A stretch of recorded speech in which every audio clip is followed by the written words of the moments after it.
യമനി തരീഖത്ത്. അപ്പൊ യമനിൽ വന്നെങ്കിലേ ഇസ്ലാം ആകൂ എന്നുള്ള ഒരു തീവ്ര ചിന്താഗതി കുറച്ച് ആൾക്കാർക്കുണ്ട്. യമനിലാണ് ഇസ്ലാം ഉള്ളത്, യമനി അല്ലാത്ത സ്ഥലങ്ങളൊന്നും ഇസ്ലാം ശരിയല്ല, സൗദി അറേബ്യയിലുള്ള ഉലമാക്കന്മാരൊക്കെ കൊട്ടാര പണ്ഡിതന്മാരാണ് എന്ന ജമാഅത്തെ ഇസ്ലാമിക്കാരുടെ ആശയം ഏറ്റെടുത്ത് നടപ്പാക്കുന്ന ഒരു കമ്പനിക്കാരാണ് എന്ത് ഈ യമനി ത്വരീഖത്തിന്റെ ആൾക്കാർ. അവിടെ ഹജൂരി എന്ന് പറയുന്ന യഹിയൽ ഹജൂരി എന്ന് പറയുന്ന ഒരു ആലിമുണ്ട്. പിന്നെ ഷെയ്ഖ് മുഖ്ബിൽ ഹാദി അൽ വാദായിയുടെ ശിഷ്യന്മാരുടെ കൂട്ടത്തിൽപ്പെട്ട ഒരാളാണ്. അങ്ങനെയുള്ള ഏതാനും ത്വരീഖത്ത് അദ്ദേഹത്തിന്റെ ശിഷ്യന്മാർ എന്ന പല ഗ്രൂപ്പുകളാണ്. ആ പല ഗ്രൂപ്പുകൾ ഏതെങ്കിലും ഒരു ശൈഖിനെ ഇമാമായി സ്വീകരിക്കുകയും അദ്ദേഹം പറഞ്ഞത് മാത്രം സ്വീകരിക്കുകയും നടപ്പാക്കുകയും ചെയ്യണമെന്ന് പറയുന്ന ഒരു സമ്പ്രദായം കൊണ്ടുവന്നപ്പോ അന്ന് സലാഹി റഹിമഹുല്ല അവരോട് പറഞ്ഞു, യമനിലെ ഒരു ഗ്രൂപ്പ് ഒരു ബ്രാഞ്ച് കേരളത്തോടെ തുടങ്ങാനാണ് നിങ്ങൾ ഉദ്ദേശിക്കുന്നതെങ്കിൽ ഞങ്ങൾ അത് സമ്മതിക്കില്ല എന്ന് സലാഹി അന്നേ പറഞ്ഞതാണ്. ആരോട്? സാജിദ് ബിൻ ഷരീഫ് എന്ന് പറയുന്ന ഈ കോക്കസ് കമ്പനിയിലെ ഒരുവൻ ഈ പറയുന്ന ഫിത്നയായിട്ട് ഇറങ്ങിയപ്പോ അത് ഞങ്ങൾ സമ്മതിക്കില്ല എന്ന് അന്നേ സലാഹി പറഞ്ഞതാണ്.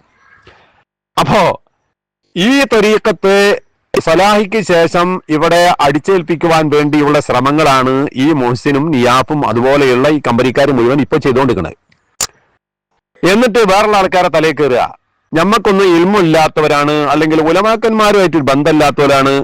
ഈ പറയുന്ന മുഹ്സിനാകട്ടെ ഈ പറയുന്ന കമ്പനിക്കാർക്കൊക്കെ ഉലമാക്കന്മാരോടൊക്കെ ഭയങ്കര ബന്ധാണ് എന്നുള്ള ഒരു പുകമറ സൃഷ്ടിച്ചിട്ട് നമ്മളൊന്നും കൊള്ളരുതാത്തവരാണെന്ന് സമൂഹ മധ്യത്തിൽ വരുത്തി തീർക്കുക എന്നുള്ള ഒരു നിലപാടാണ് ഇവർ അനുവർത്തിച്ചു വരുന്നത്. അതുകൊണ്ട് ഞങ്ങൾക്ക് പറയാനുള്ളത് അത്തരം ഒരു ത്വരീഖത്തിന്റെ ആൾക്കാരല്ല ഞങ്ങൾ. ചോദിക്കേണ്ട കാര്യങ്ങൾ ആണ് എങ്കിൽ ഉലമാക്കന്മാര് ചോദിക്കേണ്ട വിഷയങ്ങൾ ചോദിച്ച് തന്നെ മനസ്സിലാക്കിയിട്ടുണ്ട്. അത് ഈ സൂക്കേട് ആർക്കും ഉണ്ട്, നമ്മളെ മങ്കർ സുബൈർ മൗലവിക്കുണ്ട്. ഞങ്ങളൊക്കെ ഉലമാക്കന്മാരോട് ചോദിച്ചാണ് ചെയ്യുന്നത്. ഒരുത്തന്നെ ചോദിക്കുന്നുണ്ടാവില്ല, ഞങ്ങൾ ചോദിച്ചാൽ പറയാ എന്നൊരു പച്ച നുണ പറയാ, നീന്തി നാട്ടിൽ പ്രചരിപ്പിക്കുക എന്നുള്ളതാണ്. ഇത് എല്ലാവരും ഒരേ സാധനമാണ്. മൂത്തത് വളരെ എന്നുള്ള വ്യത്യാസം മാത്രമേ ഉള്ളൂ. സാധനം അടിസ്ഥാനപരമായ ഒന്ന് തന്നെയാണ്.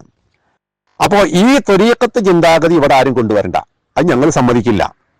അതേ അസല അഹ്ലു സുന്നത്തി വൽ ജമാഅത്തിന്റെ മനഹജിലുള്ള ഉലമാക്കന്മാരെ നമ്മൾ ആദരിക്കുകയും ബഹുമാനിക്കുകയും ഒക്കെ ചെയ്യും. അവരുടെ ഖിലാഫിയായ മസലകളിൽ നമ്മൾ പരിശോധിച്ച് ശരിയായ കാര്യങ്ങളാണ് നമുക്ക് തോന്നുന്നത് നമ്മൾ പറയും. ഇതൊക്കെ കാലങ്ങളായി അഹ്ലു സുന്നത്തി വൽ ജമാഅത്തിന്റെ സരണിയിലുള്ളവരായ ആളുകളൊക്കെ ചെയ്തു വന്നിട്ടുള്ള കാര്യങ്ങളാണ്. അതിന് വിരുദ്ധമായിട്ടൊരു സംഗതി ഞങ്ങൾ ഇവിടെ ചെയ്യാറില്ല.